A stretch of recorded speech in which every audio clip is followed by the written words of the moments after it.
জ্বালানি সংকটের আরো খবর জানতে আমাদের সাথে যুক্ত হয়েছেন সহকর্মীরা কুমিল্লা, বাগেরহাট এবং চুয়াডাঙ্গা থেকে। আমরা শুরুতেই যাচ্ছি কুমিল্লায়, সেখানে আছেন সহকর্মী জাহিদুর রহমান। জাহিদ, আমাদেরকে জানাবেন কুমিল্লার ফিলিং স্টেশনগুলোর চিত্রটা কেমন? শ্রেয়া, সকাল থেকে কিন্তু এই পাম্পগুলোতে সাধারণ যারা চালক মোটরসাইকেলের এবং অন্যান্য যানবাহন তারা কিন্তু পাম্পগুলোতে ঘুরছেন, কিন্তু আসলে কোথাও তেল পাচ্ছেন না। আমরা দেখতে পাচ্ছি যে এখানে যেই পাম্প রয়েছে সেখানেও কিন্তু মোটরসাইকেল যারা চালক তারা কিন্তু ভিড় করছেন, কিন্তু কোথাও আসলে তেল না পেয়ে আসলে এখানে পাম্পের বাইরে অবস্থান করতে হচ্ছে, যেহেতু এখানে একটা ব্যারিয়ার দেওয়া আছে এবং ড্রাম দিয়ে আটকানো আছে। এবং আমরা কিন্তু একটু তাদের সাথে কথা বলছি যারা তেল কিনতে আসছেন।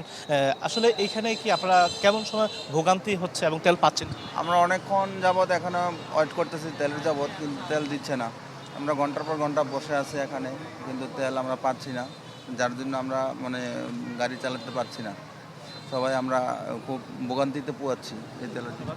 শ্রেয়া, আপনি শুনছিলেন যে আসলে এখানকার যারা মোটরসাইকেল চালক তারা কিন্তু ভোগান্তির কথা বলছেন এবং তারা আসলে তেল পাচ্ছে না কোথাও গিয়ে। আমরা কিন্তু এই বিষয়টা নিয়ে পাম্পের যারা মালিক এবং কর্মচারী তাদের সাথে কথা বলেছিলাম। তারা বলছেন যে গতকালকে রাতে সর্বশেষ তেল দেওয়া হয়েছে এবং আজকে রাত 11টায় জানা যাবে যে আসলে কখন তেল পাওয়া যাবে। সেই কারণে দেখা যাচ্ছে যে আগামীকালকেও তেল পৌঁছাবে কিনা সেটা আসলে তারা এখনো নিশ্চিত করে বলতে পারছেন না। এক্ষেত্রে তারা আরও যেটুকু তথ্য বলছেন যে আসলে এখানে আসার পর দেখা যাচ্ছে যে এখানে যারা মোটরসাইকেল যাত্রী তাদের অনেক ভিড় থাকে এবং এই ভিড় উপেক্ষা করে কিন্তু তাদের তেল সরবরাহ করতে অনেক ভোগান্তি পোহাতে হয় তাদেরও। তো এক্ষেত্রে আসলে জ্বালানি তেল যদি যথাযথ সরবরাহ হতো তাহলে এই ধরনের ভোগান্তি আসলে যারা মোটরসাইকেলের চালক তাদের পোহাতে হতো না। তো এক্ষেত্রে সরকারের কাছে তাদের দাবি যেন জ্বালানি তেলের যে বিষয়গুলো স্বাভাবিক করা হয় এবং তেল যেন উন্মুক্তভাবে সকলে নিতে পারে, এটাই হচ্ছে তাদের চাওয়া। তো এই ছিল এখান থেকে সর্বশেষ। শ্রেয়া, ধন্যবাদ জাহিদ। এবারে আমরা চলে যাচ্ছি বাগেরহাটে, সেখানে আছেন সহকর্মী আরিফুল ইসলাম।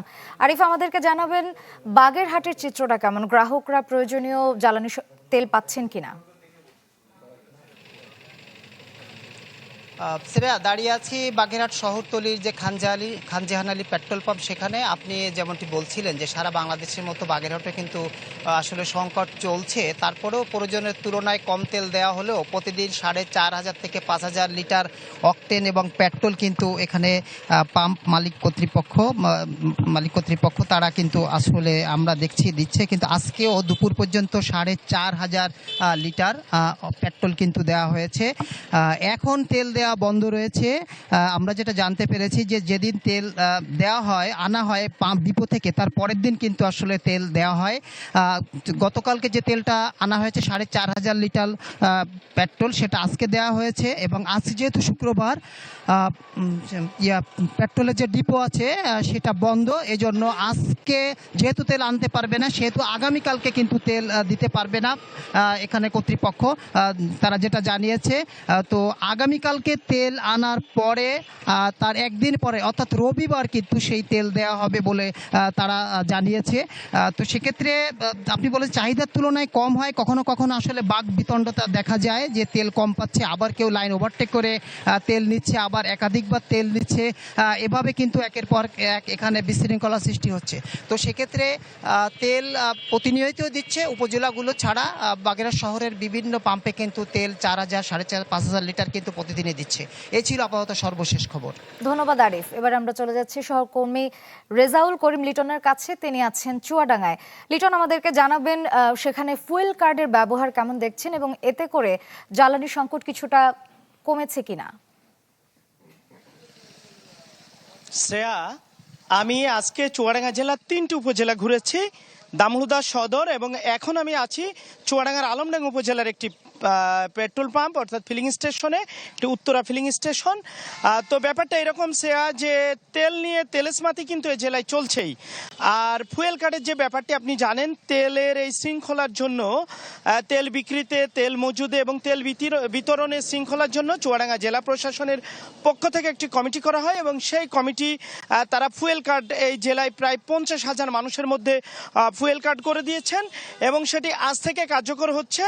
এই কমিটির যিনি আহ্বায়ক আছেন জেলার অতিরিক্ত ম্যাজিস্ট্রেট BM তারিকুজ্জামান আমাকে জানিয়েছেন যে আজ থেকে জেলার ম্যাজিস্ট্রেটরা তেল পাম্পগুলোতে অভিযান চালাচ্ছেন ফুয়েল কার্ডের ফুয়েল কার্ডের মাধ্যমে তেল বিতরণের জন্য, কিন্তু চিত্রটা ভিন্ন। আজকেও কিন্তু আমি যতগুলো তেল পাম্প ঘুরেছি আমি দেখেছি কোথাও ফুয়েল কার্ডের কার্যক্রম কিন্তু শুরু হয়নি। তবে জেলা যে তেল শৃঙ্খলা কমিটি বিতরণ মজুদ তারা বলছেন যে ফুয়েল কার্ডের কার্যক্রম শুরু হবে, নির্বাহী ম্যাজিস্ট্রেটরা মাঠে নেমেছেন। আর পাম্পের বিষয়টা আপনাকে দেখায়, এখনও তেল নেওয়ার জন্য চাষিরা এসছেন ডিজেলের জন্য এবং পেট্রোলের জন্য দাঁড়িয়ে আছেন, তারা কিন্তু পাচ্ছেন না। তারা বলছেন যে তেল দেওয়া হচ্ছে না। আর এই পাম্পের যারা মালিক আছেন, যারা তেল আপনার বিতরণ করছেন, বিক্রি করছেন, তারা বলছেন এই পাম্পে আজকে 4,500 লিটার পেট্রোল পেয়েছিলেন, সেটা দুপুরের মধ্যে শেষ হয়ে গেছে, এবং ডিজেল 18,500 লিটার ছিল, শেষ হয়ে গেছে। আপনি দেখছেন বাঁশের বেড়া দেওয়া অনেকটা সার্কাসের প্যান্ডেলের মতো করে রাখা হয়েছে। শত শত মোটরসাইকেল যারা বাইকার আছে তারা এখানে ভিড় জমিয়ে তেল নিচ্ছেন। তেল নিয়ে যে বিশৃঙ্খলা সেটি রয়ে গেছে, তবে মানুষ প্রত্যাশা করছে এটি কেটে যাবে। জেলা প্রশাসন বলছে ফুয়েল কার্ডের কার্যক্রম শুরু হলে অন্তত সবাই যৎসামান্য তেল যেটুকু আছে সেটুকু শৃঙ্খলার সাথে বিতরণ হবে। তো এই অবস্থার মধ্যেই চুয়াডাঙ্গার তেল পরিস্থিতি রয়েছে। ধন্যবাদ লিটন। দর্শক, জ্বালানি সংকটের খবর জানতে আমরা সরাসরি যুক্ত ছিলাম কুমিল্লা, বাগেরহাট এবং চুয়াডাঙ্গায়। জ্বালানি তেলের সংকট নিয়ে আরো জানাতে ঝিনাইদহ থেকে সরাসরি যোগ দিয়েছেন সহকর্মী সাদ্দাম হোসেন। যাচ্ছি তার কাছে। সাদ্দাম, ঝিনাইদহের চিত্রটা কেমন ফিলিং স্টেশনগুলোতে জানাবেন, এবং মেহেরপুরের ঘটনার কোনো তথ্য আপনার কাছে আছে কিনা জানাবেন। শ্রেয়া, আসলে ঝিনাইদহ যে পেট্রোল পাম্পগুলো রয়েছে সেই পেট্রোল পাম্পে যেগুলোতে তেল দেওয়া হচ্ছে সেখানে তেল নিতে এসে কিন্তু মানুষের দীর্ঘ লাইনে দাঁড়িয়ে থাকতে হচ্ছে, এবং এটি যেন তাদের কাছে একটি বেশ ভোগান্তির কারণ হয়ে দাঁড়িয়েছে। অথচ এই মানুষগুলো কিন্তু তাদেরকে তেল নিতে দীর্ঘ সময় লাইনে দাঁড়াতে হচ্ছে। এখানে কিন্তু তেল দেওয়া শুরু হয়েছে বিকাল 5টা থেকে। আমি যেখানে দাঁড়িয়ে রয়েছে হামদো এলাকার একটি ফিলিং স্টেশনে, অথচ এখানে লাইনে দাঁড়িয়েছে মানুষজন, তারা কিন্তু সকাল 10টা থেকে, এবং তাদের কিন্তু এই ভোগান্তির কথা তারা বলছেন। অথচ পেট্রোল পাম্প যারা মালিক রয়েছেন তারা যেটি বলছেন যে এক সপ্তাহে যে তেল তাদের বিক্রি হতো সেটি কিন্তু একদিনেই বিক্রি হচ্ছে।